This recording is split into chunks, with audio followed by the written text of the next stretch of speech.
Next, our top story. Kenya is bracing for 3 days of anti-government protests this week. The demonstrations are being organised by the opposition leader, Raila Odinga, who accuses the government of failing to control a cost of living crisis.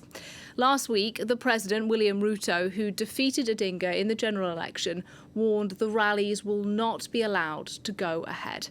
And in line with previous protests, there is a significant risk of violence this week, as our correspondent Bastien Renouy now reports. The opposition is calling Kenyans to take to the streets at noon this Wednesday to make as much noise as possible by banging cooking pots to show their opposition to the government.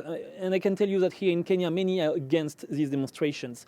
Some have tried to use justice to prevent the demonstrations, but the High Court refused to declare it illegal. Members of the government have tried to intimidate members of the opposition during the past few days. They say that they will be responsible in case of violences that are really likely to occur on this Wednesday, given what happened during the past 2 weeks. At least 13 people have been killed, some of them by the police, and millions of euros of damage have been caused by the demonstrators on both public and private properties.